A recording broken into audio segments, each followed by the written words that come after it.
You are listening to the e-flux podcast. The following episode was recorded live on December 7th, 2022 at e-flux on the occasion of the launch of e-flux Journal issue number 131.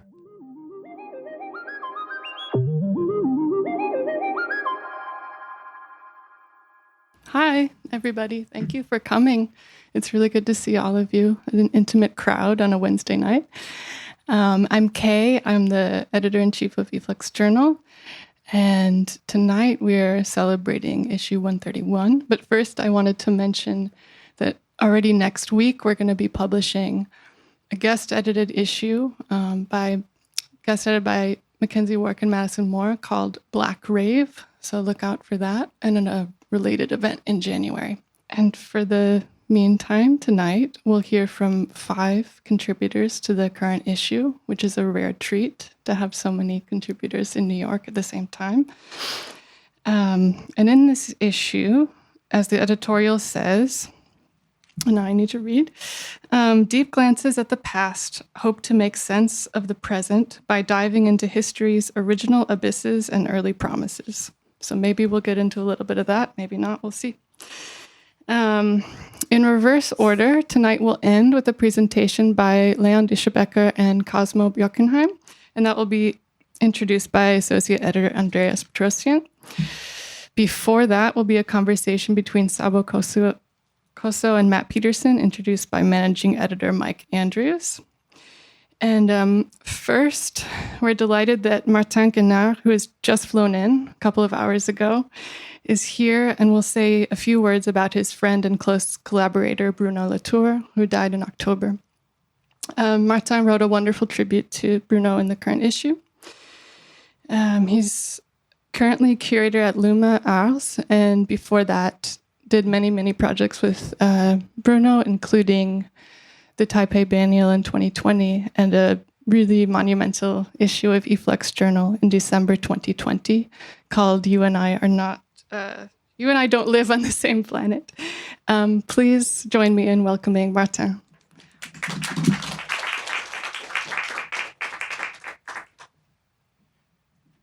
Okay, thank you very much, Kai, for this introduction. It's really a pleasure to be here with you tonight, and I look very much forward to hear about the issue.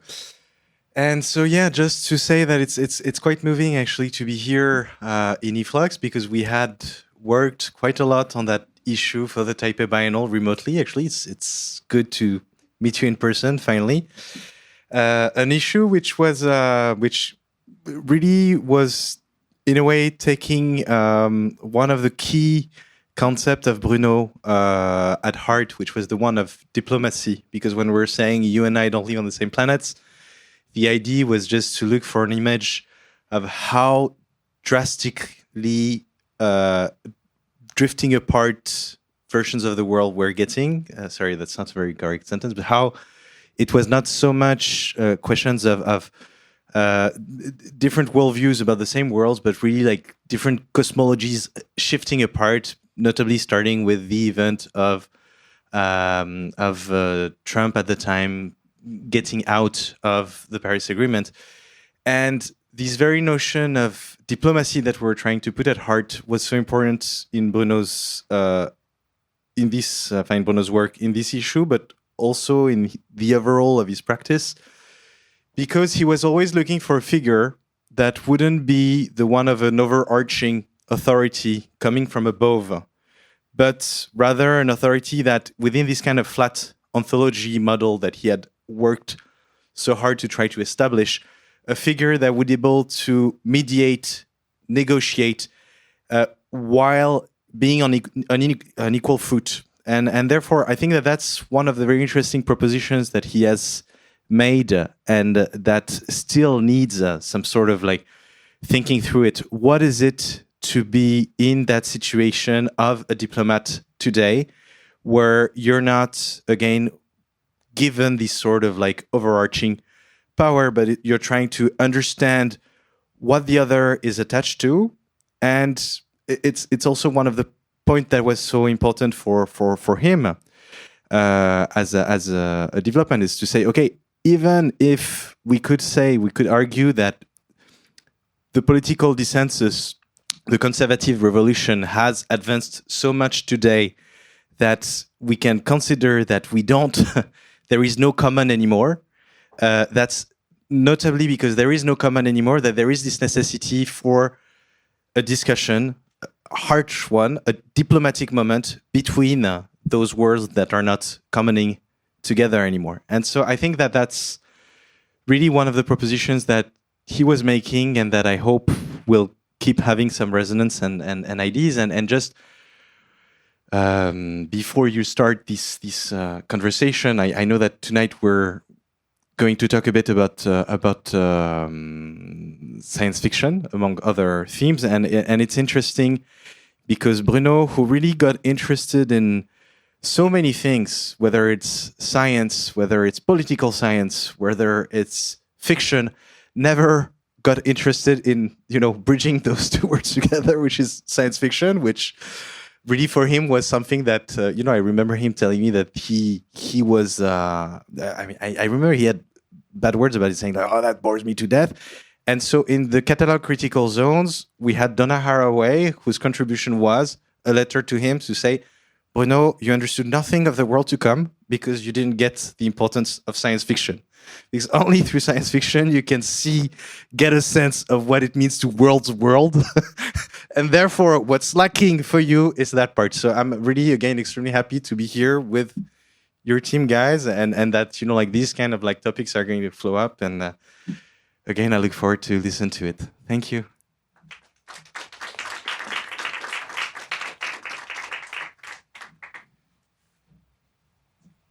Thanks, Martin. That was very impressive. 3 hours off a plane. 1 hour. Okay. Even more impressive. My name is Mike. I'm the managing editor for e-flux Journal. And it's a special honor for me to be introducing Sabu and Matt tonight. I've known them both for a long time, stretching back to before my tenure at e-flux Journal. We've been in reading groups together. We've been in occupations together.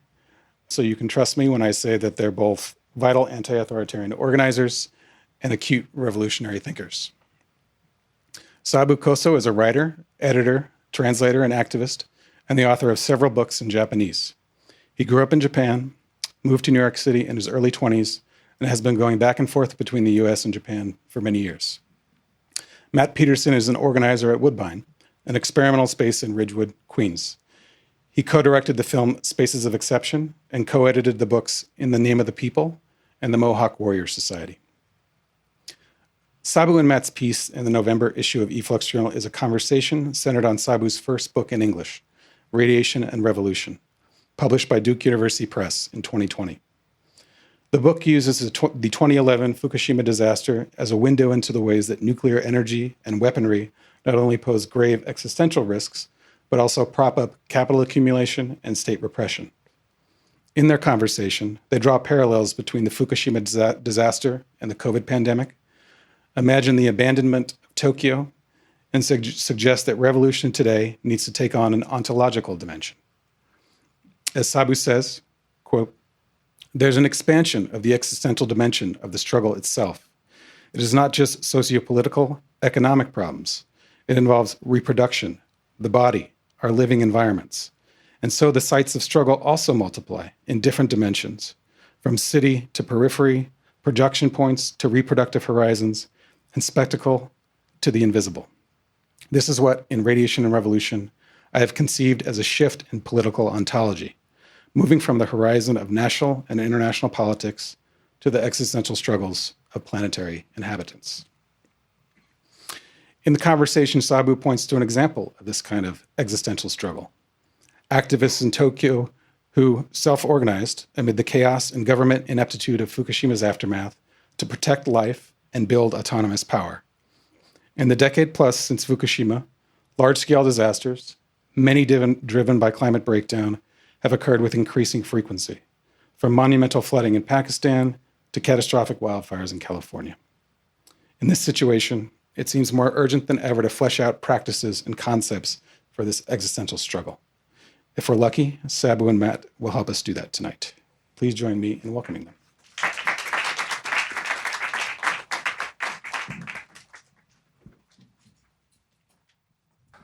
Thanks, everyone, for coming.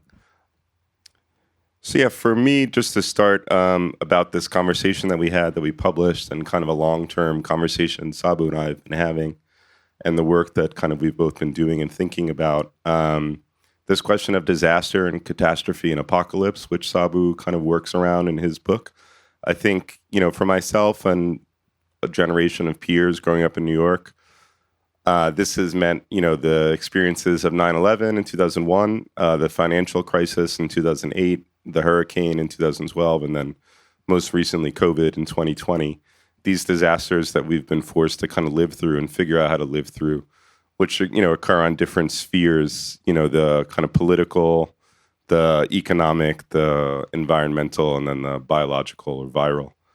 And then part of the dynamic that we've been thinking about, both myself, but also within Woodbine, a kind of organizing space and project that I've been part of since 2014, is the idea that none of these disasters, these recent disasters, ever really go away.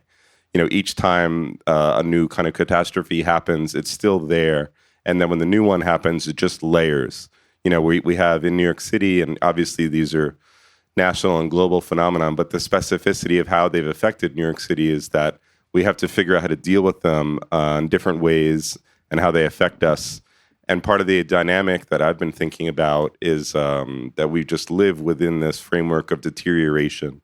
And the political paradigm that, our generation or subsequent generations are facing is this one of deterioration. It's no longer kind of an imaginary kind of horizon of overcoming and building some kind of new utopian heroic society, but rather one of surviving this deterioration that we find ourselves in. And the other kind of within that framework that thinking about that I'm interested in, I think we're both interested in, is why do people live the way they live, or how do people decide to live differently? And I think there's been this dynamic within, a certain activist discourse that requires disasters in order to force people to live differently. And, we saw this in Rebecca Solnit's book, The Paradise Built in Hell. The idea that when there are these things like 9/11 or a hurricane, that people become, rediscover their kind of collective, communal, human potentialities and desires to live together and support each other and kind of resist the political economic systems that we've come to normalize to live within. But I think, and this is something that happens, both within those New York City disasters that I mentioned, but also I think what Sabu is researching. But beyond that, I'm thinking about, why is it that we require these disasters to really live otherwise, to imagine ourselves living otherwise? And what's the process of forgetting that takes place in between these disasters, or what's the temporality of the forgetting of the disaster, where we're pulled back into a kind of liberal, economic and state citizenship, subjectivity, imagination of how we live our lives, how we spend our time, what we choose to do with our kind of daily lives, et cetera. So both thinking about how people live within disaster in the immediate sense, but how that disaster recedes. And I think that's something Sabu does in his book, both looking at, and as I've known him, as Fukushima happened in 2011, but I think for him, looking back to these dual nuclear dynamics related to the kind of American relationship with Japan, thinking about Hiroshima and Nagasaki, and then also thinking about this legacy of earthquakes that's taken place in the kind of dual or, multiple layers of these sorts of disasters that happen within Japan, and how that kind of related to a Japanese radical imagination, but how it also related to both Tokyo and Japan's imagination of reinventing itself and rebuilding itself. So that was really, for me, what I was bringing into the conversation and bringing into my reading his wonderful book, Radiation and Revolution. And, as we talked about, the book was published in the fall of 2020. So it became obvious to read it in the context of COVID, which became this kind of global experience of disaster and deterioration and collapse, and thinking about how people choose to live, and then how people kind of now, in December 2022, how people then get pulled back into the forgetting, get pulled back into the normalcy of the life that we've kind of grown accustomed to. So that was some of my backgrounds in the conversation, but I want to hand it over to Sabu now. Thank you, Matt. You almost said everything I gotta say. I don't have much to say.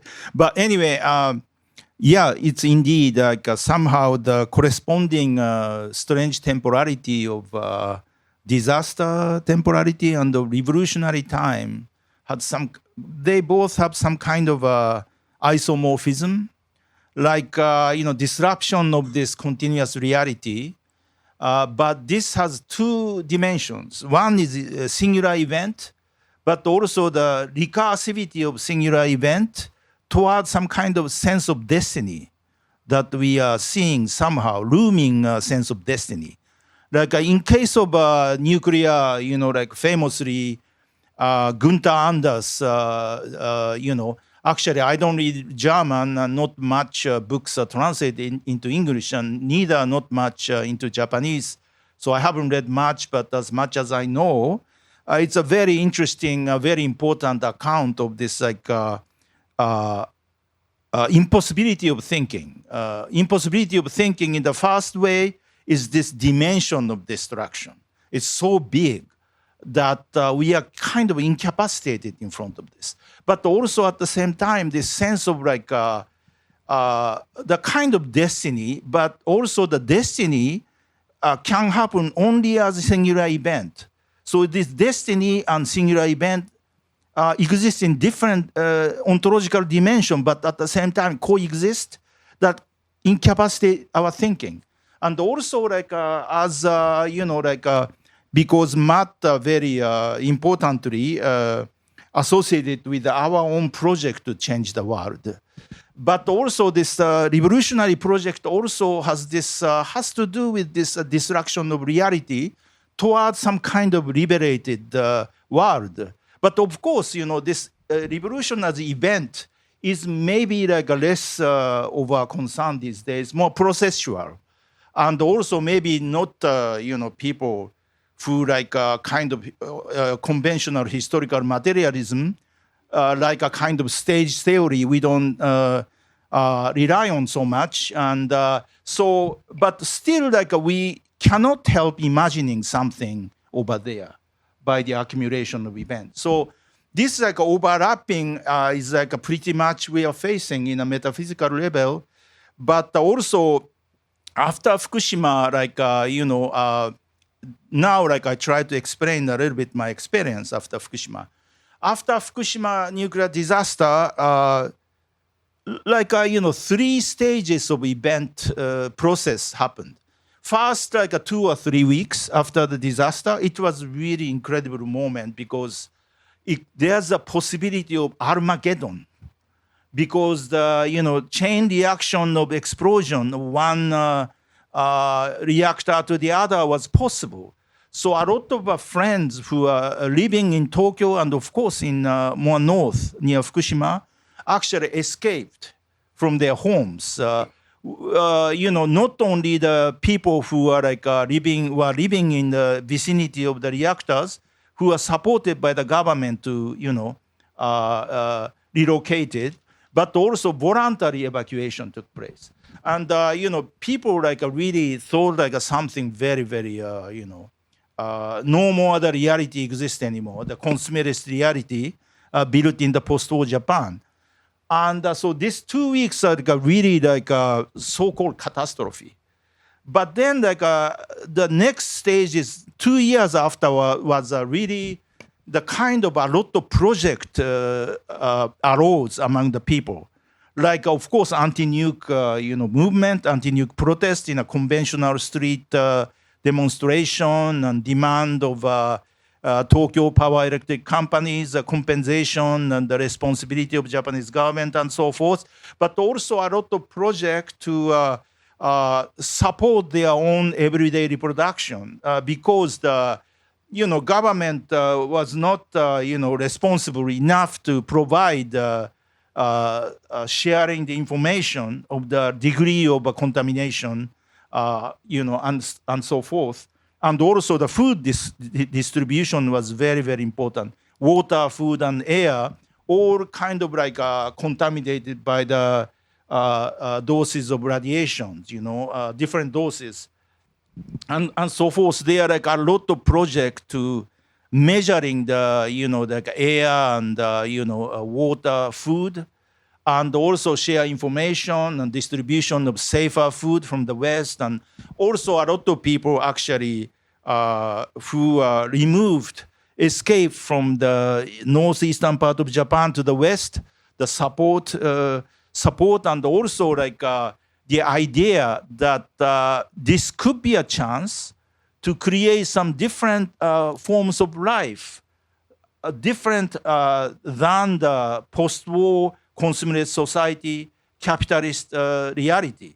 So a lot of like community building, autonomous project, like like in the countryside, in the farming community. So 2 years was a very, very important moment, and also this is the moment that a lot of my friends kind of dreaded of the situation, but also exhilaration of the possibility that they may be able to create something totally different in this world. But then, like, after 2 years, the different things happening, that's the return of the consumerist reality, and also politically, the prime minister, former prime minister Shinzo Abe, who was assassinated a few months ago, half a year ago. To be honest with you, I was very happy that he was assassinated. I shouldn't say this, but that's my feeling. So I have to say it. But anyway, so his administration was responsible to restart the nuclear reactors one by one, which had been actually in repose for the security checking and, also the possibility of, following quakes.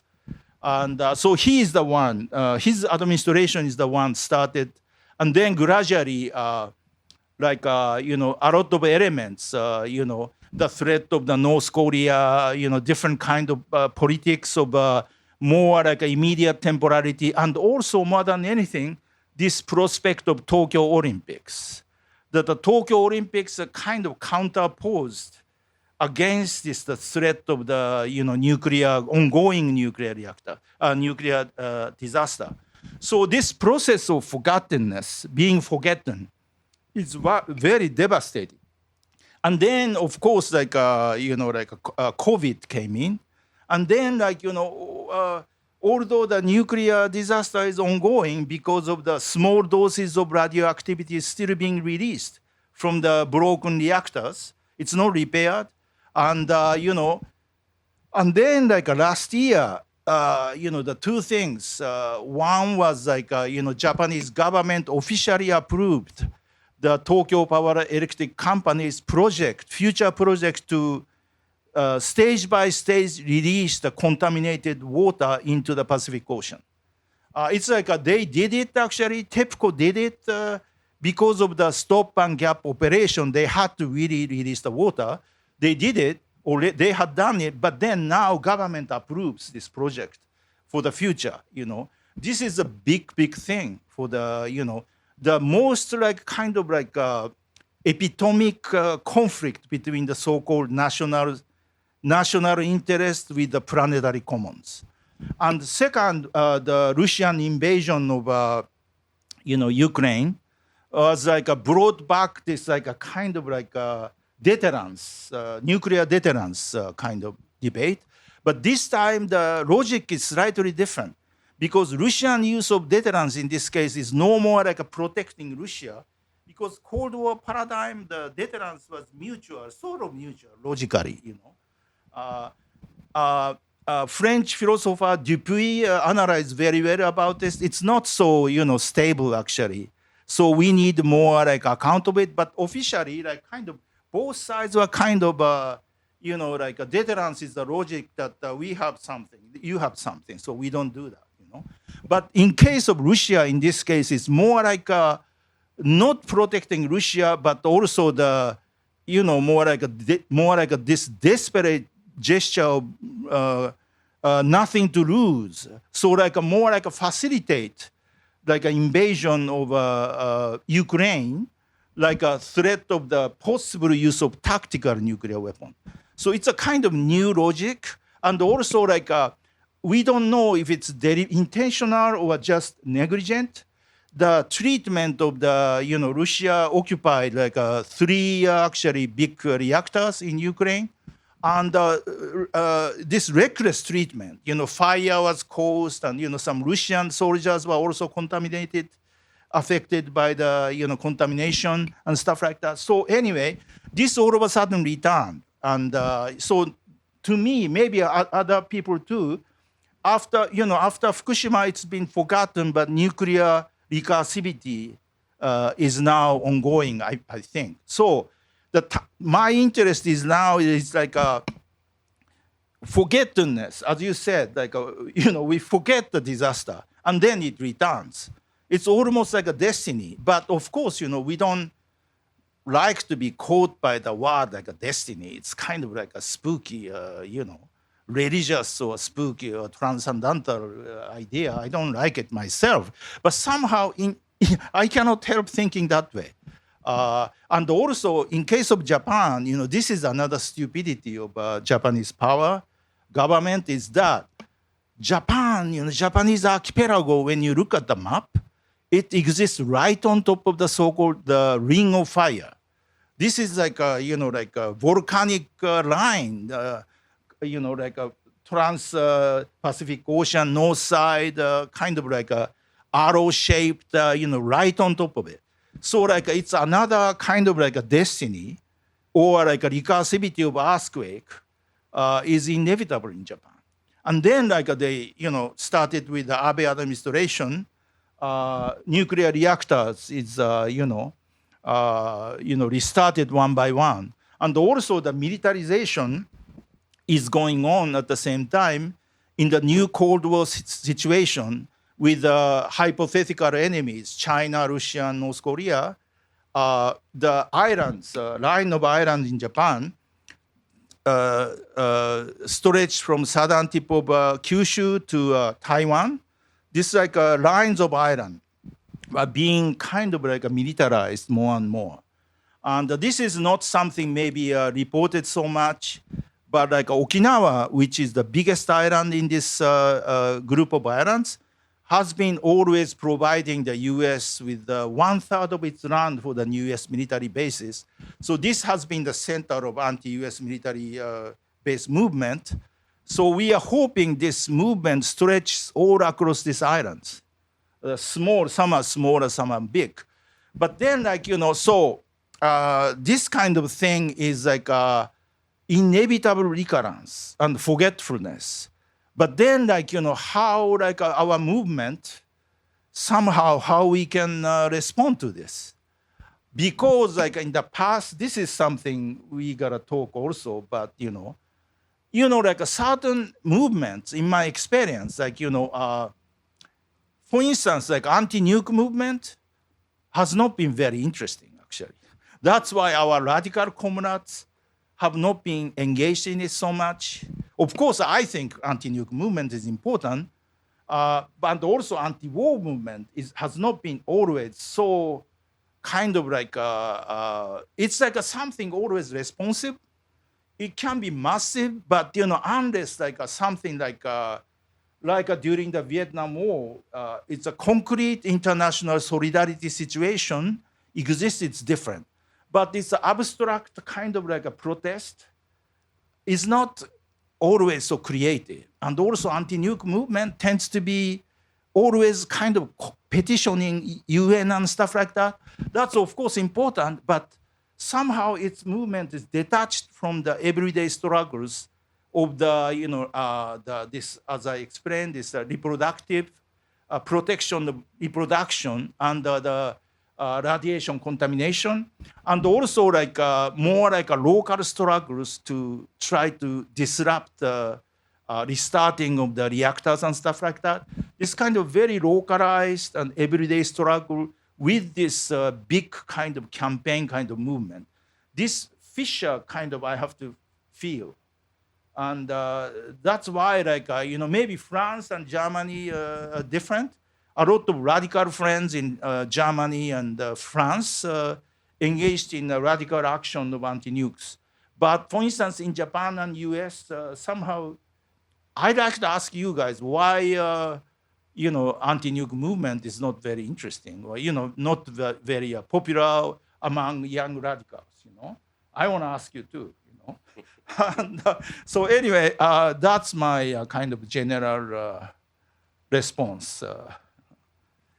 Yeah, I think Sabu's book uses Fukushima, the event of Fukushima, and this nuclear dynamic in Japan to think about this history of the Japanese nation state and kind of the resistance to it. But separately from that, there's also an interesting kind of philosophy of revolution itself within the book. And, separately, Sabu and I, in recent years, have both been researching 68, both in US and Japan, but as a global phenomenon.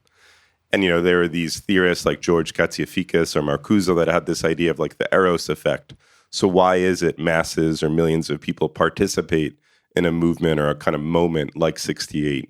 And why does that not happen in other kind of situations or dynamics? And I think, that's something to think about. And in the interview, in a way, we spoke about the kind of failure, the defeat of kind of historical materialism or kind of 20th century imaginary of a kind of radical or revolutionary subject. And Sabu's theorizing, maybe in some ways, in dialogue with Latour, this idea of planetary inhabitants, these existential territories, drawing on, Deleuze and Guattari, kind of different ontological, metaphysical conception of what revolution might be and what its participation might be.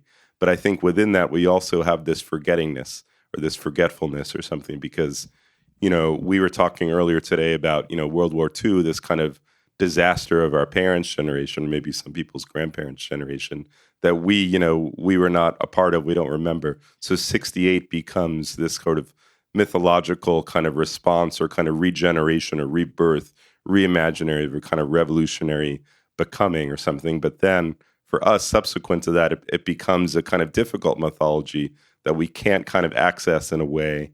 And, the anti-war movement in 2003 to 8, during the Bush administration, which I, do remember was part of, it had this kind of moment where it was larger, right, than, it was larger than the anti-Vietnam War movement. There was more people participated both in New York, US, globally.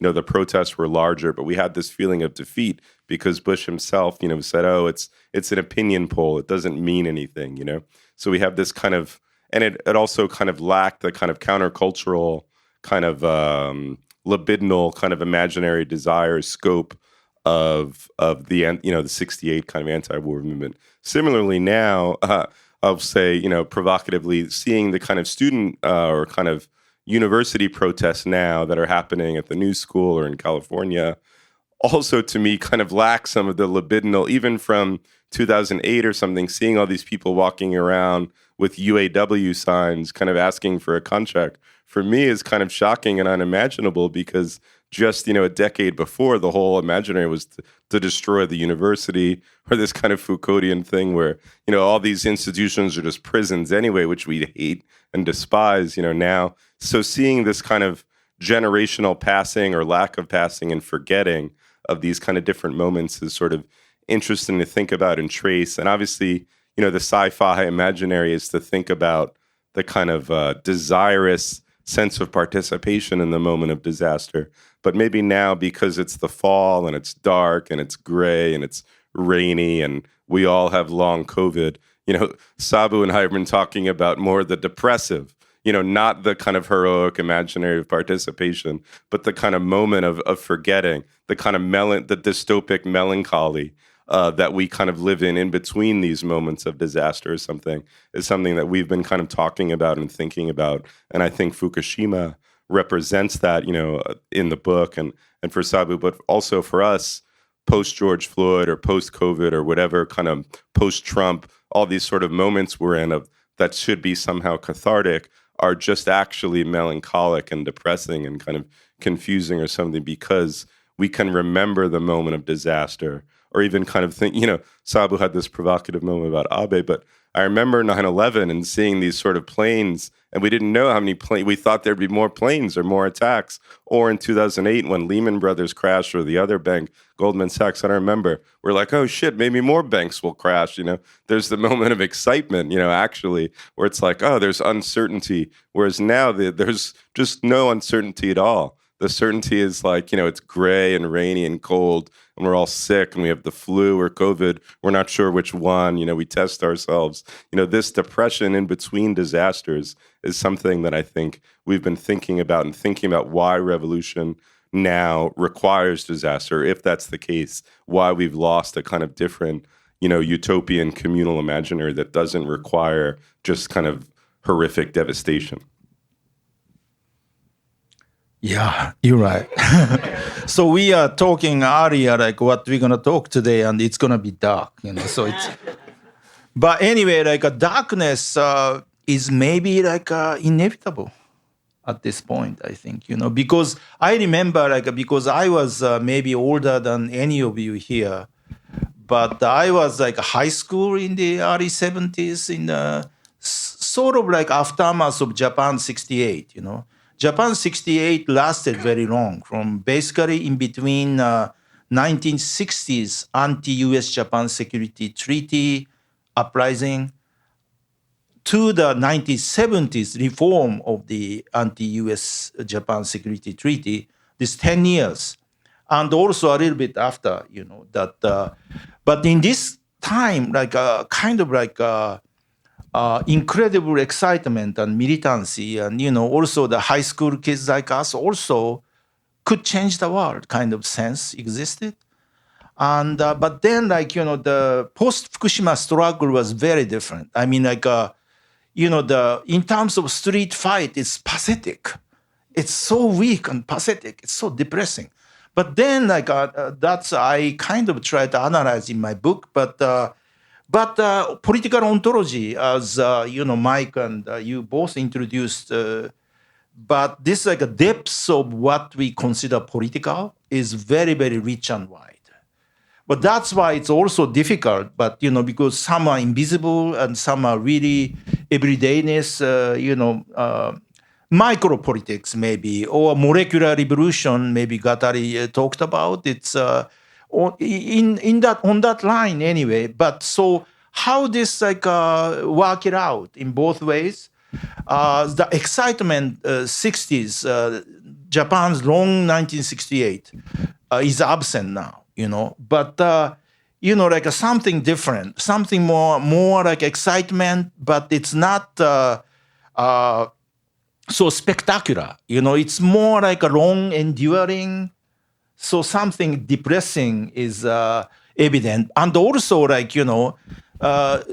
this depression is before is a genius of talking about this depressing moment, and almost he's right. The world itself is in the seniority, not only me, but the world itself is getting old, and because it's what hadn't existed in the long 68 was this sense that the world is really kind of reached the point of this material totalization expansion of the global infrastructure is reaching the limit of the capacity of planetary environment itself. Is everybody knows it now.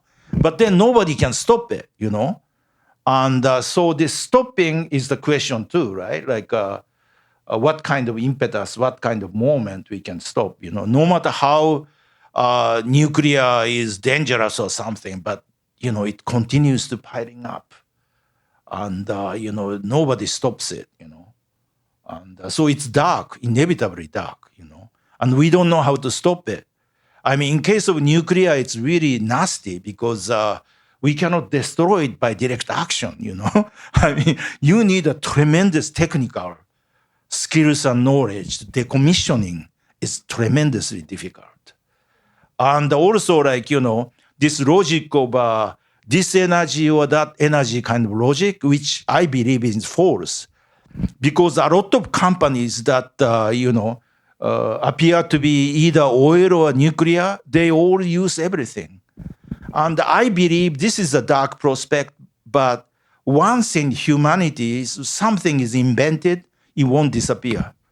It's not like this is when everybody realized nuclear is bad or oil is bad, change to something better. It won't happen that way, unfortunately, So this darkness, how to fight continuous struggles, revolutionary struggle in this darkness, is a question that also we share. And yeah. I think that's our time.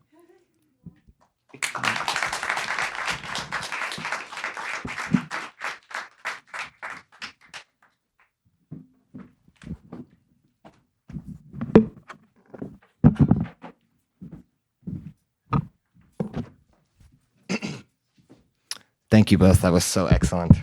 I'm like having to stop myself from interrupting the whole event and asking you more questions. I'm going to introduce two awesome people who I just realized sitting here, I met on the same night 3 years ago, and they were the only 2 of 4 friends I made during heavy COVID. So that's pretty cool.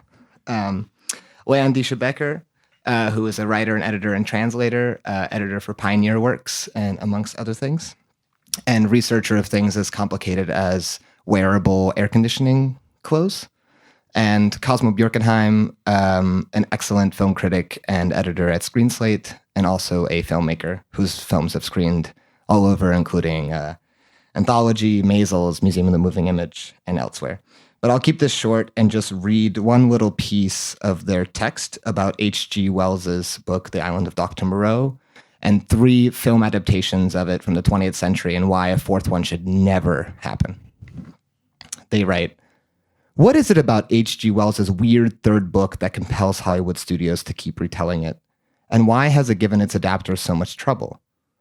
So does the novel just have too many unsavory layers, gory animal experiments, neurodivergent chimeras, 19th century European racial attitudes, to compress into a viable sci-fi blockbuster? These questions lead naturally to bigger ones.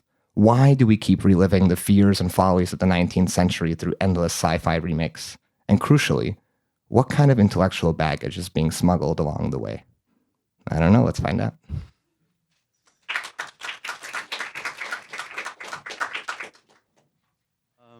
Thank you for the kind introduction. Can everybody hear me? Thanks for reminding us that we met you on the same night. I didn't realize that. Yeah. Yeah, so we wrote a long thing about the island of Dr. Moreau. Was it 1896? H.G. Yes. Wells' weird 3rd book. It's one of the lesser known of his great scientific romances, as they were called, but is unfortunately, we think, influential. It's been remade 3 times, once in 1932, once in 1977, and once in 1996. And weirdly always seems to get remade during times of like anti-science freakouts, you could say. In some cases, totally valid ones. Also including the time at which H.G. Wells wrote it. Yeah, exactly. And for that reason, we started thinking about this piece in 2020, and I think that this was one of the reasons why we started thinking about it. First of all, there is a new remake sort of being planned currently, or like it's in development. Apparently, we don't know the possibly in development hell. Yes, possibly in development hell, and I think it's sort of significant. Fortunately, I think it's significant that we started thinking about this in 2020 because the island of Dr. Moreau is significant for a number of reasons, and one of them is its weird colonial baggage, and the other thing is it's just a good example of sort of a classic sort of anti-science sci-fi novel. It was H.G. Wells sort of wrote it, I think, largely almost to trigger like English readership at the time. This was the time of the anti-vivisectionist movement, which was basically in the beginning of the 19th century. Physiologists started dissecting animals to better understand human anatomy, and sort of throughout the 19th century, this slowly built to an animal rights movement in England. And at the same time, it became a kind of conspiracy theory throughout England, which was that continental scientists were like cutting apart animals, and we're trying to remake life at its very core. I think the main, easiest way to describe the premise of The Island of Dr. Moreau is that it brings you face to face with the conspiracy theory, basically. It introduces you to someone doing the experiment in front of your very eyes. It's kind of the example. I think a comparison would be like a novel now of like a kind American middle class man who walks into the Wuhan lab where they're preparing to spread this pandemic around the world. That's like a good way to think about like what a little thing H.G. Wells unleashed on everybody then. Yeah. Yeah, and maybe a short sort of synopsis of the novel is called for. I mean, so basically, Edward Prendick is the narrator and protagonist of the novel. He's a kind of middle-class Christian white British subject who finds himself in the Pacific Islands, shipwrecked for there's no explanation for why he's there. He washes up on shore on an island that is mysteriously governed by this shadowy figure, Dr. Moreau, who is on the bleeding edge of various kinds of like anatomical experimentation, and he's experimenting on the local fauna to make them more human. He's grafting human limbs and organs onto hyenas and bears and things, and basically, the entire novel is this narrator protagonist being just more and more shocked and disgusted at the results of these experiments, not only because of their kind of like monstrous aesthetic aspects, but also because what he considers amoral sort of pretensions that these animals, that these beasts can be made human, and specifically that they can be made into Western middle-class subjects with the equivalent of kind of like a late 19th century private school education, which Dr. Moreau tries to give them. And then we get a glimpse of the sort of internal politics of the island where the beast folk are governed by this sort of Old Testament set of laws that they cannot breach. And once they realize the hypocrisy of Dr. Moreau and his second in command, they start to rebel, and there's kind of a revolt that is akin to a slave revolt or some kind of like anti-colonial revolt, which H.G. Wells depicts in a very disparaging way, and that's something that's maybe corrected, or there's at least an attempt to correct in some of the adaptations, is exactly how that sort of anti-colonial revolt by these half-beast humans turns out. Making a larger comment too on maybe the advisability on such uprisings. So anyway, that's it kind of in a nutshell. I don't know, hopefully not all of you have just recently read it and that wasn't just a repetition. Yeah, I mean, I think that the reason that it's interesting is that it's not only because of the amount of remakes that this film has been subjected to, but of its general influence.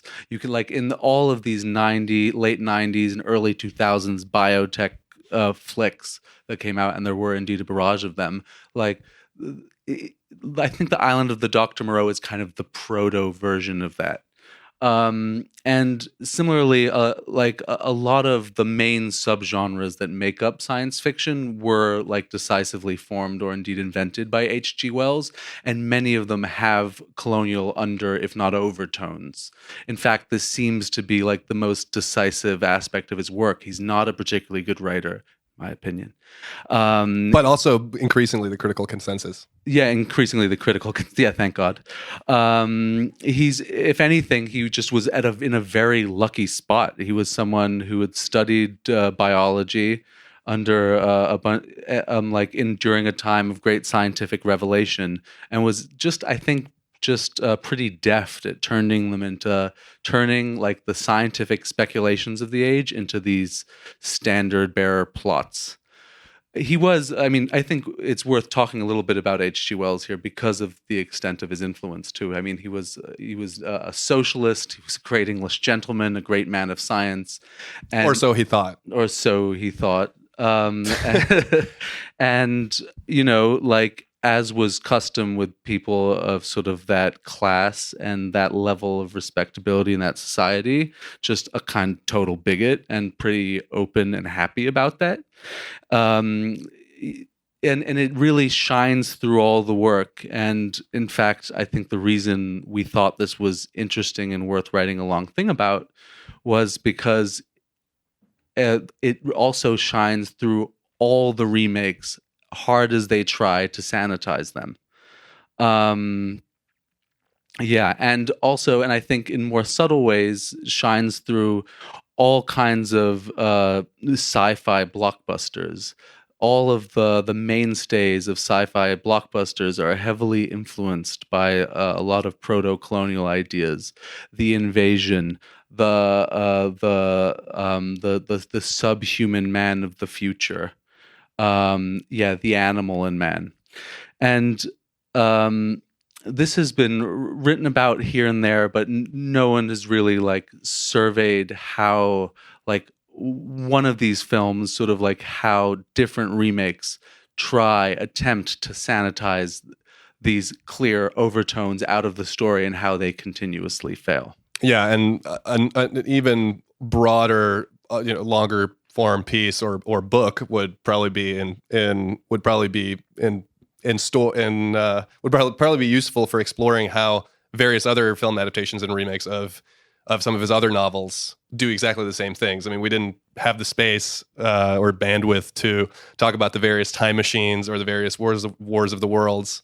But a very similar progression happens in those adaptations and their remakes. We're going to, not right now, but soon, we're going to watch a trailer for the 1960 adaptation of The Time Machine, which was then followed in 2002 by a totally ridiculous Guy Pearce vehicle that was a remake of the 1960 movie. That also very clumsily tries to correct the sort of the colonial stereotypes and racial hierarchies that the original novel structures the plot around. Yeah. I think the question that we kind of started out with when we looked at this is, why does this keep getting remade? No film version has been successful or critically acclaimed. There's a lot of film buffs who quite like them. And so I think that was one of the big questions. And particularly sort of in light of the racial politics of the original. And the racial politics in the original are not hard to see. The narrator, who's like our standard bearer, gets off the boat, is on this island where these animal humans are cobbled together, and the first time he meets an animal human, he's like, just thinks it's a black person. And the next one he meets, he just thinks is a Jewish person. Like a coarser Hebrew type is exactly the phrase he uses. And nevertheless, sort of Hollywood studios just keep trying to make this film at like a desperate clip. And in fact, there was an adage back in the day that every time the Planet of the Apes gets remade, the Island of Dr. Moreau gets remade. And in fact, this would be true if there was an attempt around the time the Mark Wahlberg Planet of the Apes movie comes out, another Hollywood director tries to remake it a fourth time, fails. There's been, this film is like the failed remakes. There's tons of those too. And there's currently not only the projected remake that was announced a few years ago that's hopefully in development hell, but the original director attached to the 1996 version, Richard Stanley, has threatened to reattempt his adaptation soon. So there are actually two remakes in the, hopefully not, but possibly in the works. Yeah, and I think that was one of our questions going into this piece, like, why do they keep doing it? And I think it's really because there's this long-running belief that the racial aspects, the colonial aspects are just like, oh, that was just part of the time. Like, there's a great story there full of wonder and science, and it's great, and it like takes us to the heart of like our clash with science. It just has all these popular aspects to it.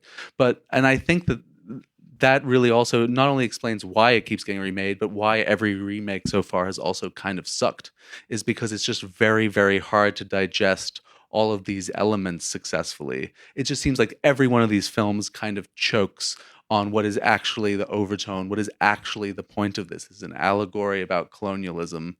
and everything else is like kind of incidental to the story. Yeah, and the reason I took a dig earlier at H.G. Wells's, sort of shaky bona fides as a scientist is because, he wanted to be a scientist, and he moved in scientific, social circles. He studied biology under Thomas Huxley, who was an eminent biologist in the late 19th century and grandfather, I think, of Aldous Huxley, and wrote a lot of H.G. Wells wrote a lot of scientific or pseudoscientific essays and treatises that are not as popular as his romances, his sci-roms, but which we quote, and some of which we quote in the piece, that really undeniably reveal what he conceived of his project as a fiction writer and as a intellectual in general, which was a very totalizing technocratic vision, also a kind of eugenic technocratic vision of a future socialist society, which he famously debated with George Bernard Shaw, who thought of it who condemned it as excessively vicious. He interviewed Stalin about it at one point in the 30s. I was a big fan of his, especially of how manly he was, supposedly. Yeah, they really liked each other quite a bit. Yeah.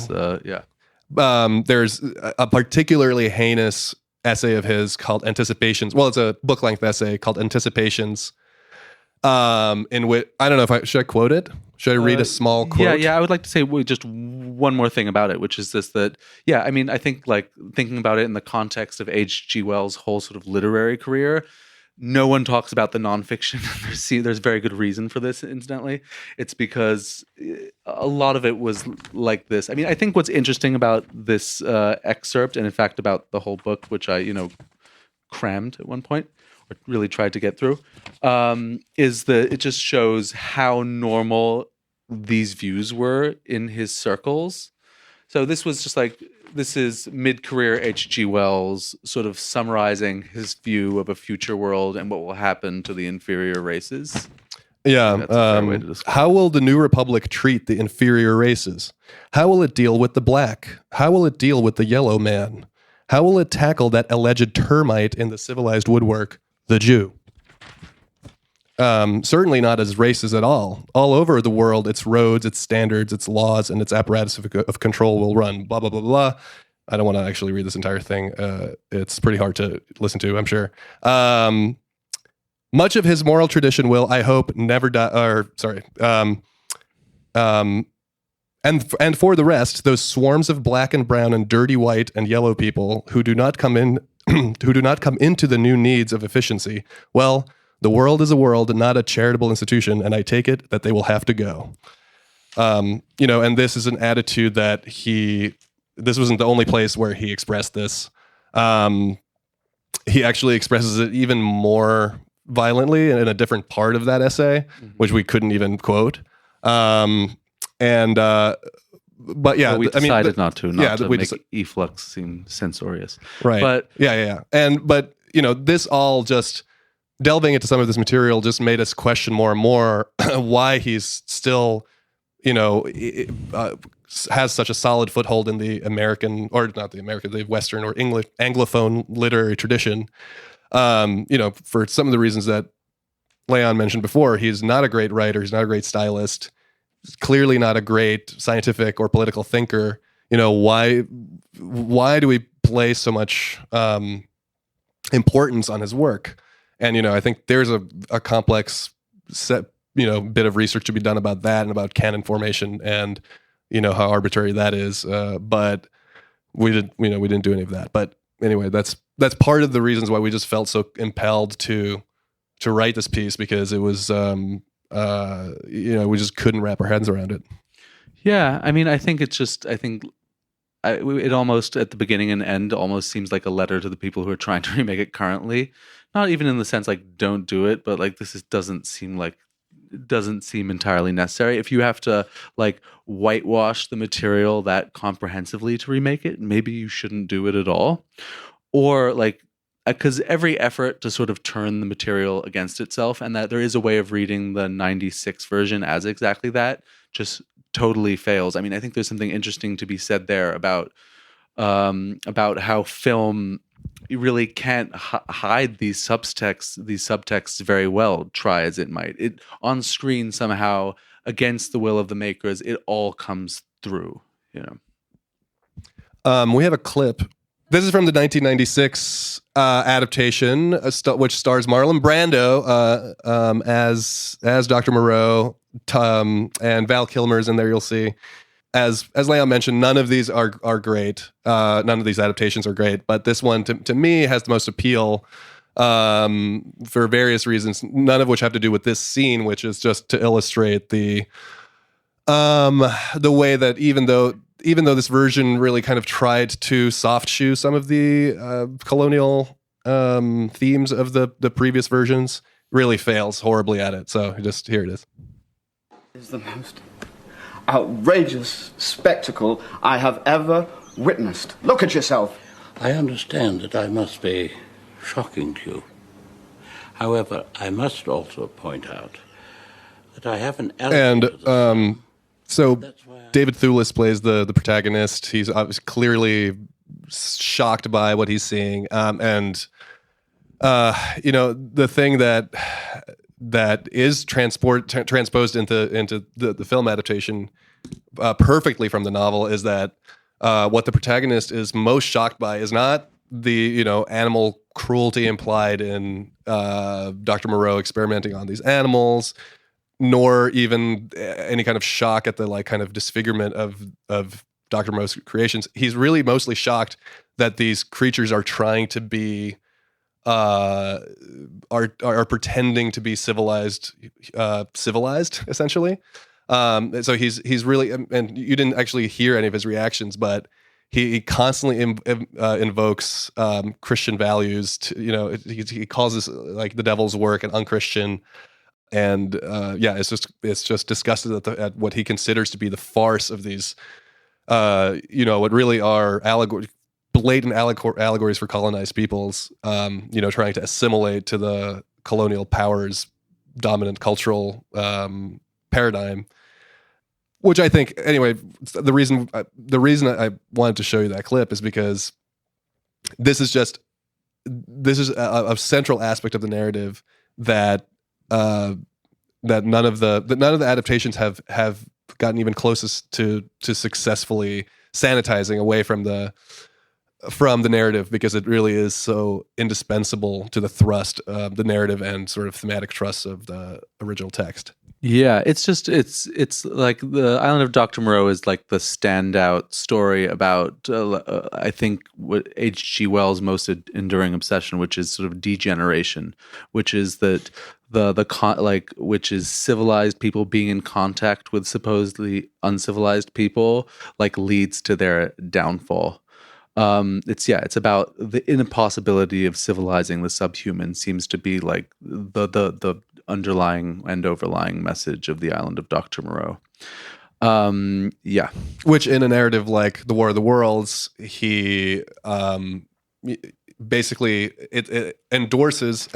In some of his writing about the War of the Worlds, he's expressed that it's a narrative where he endorses the idea of genocide, in the sense that the technologically more advanced and technologically and civilizationally, intellectually superior aliens, that invade Earth, are justified in eradicating this, inferior species that's interfering with their ability to colonize the planet.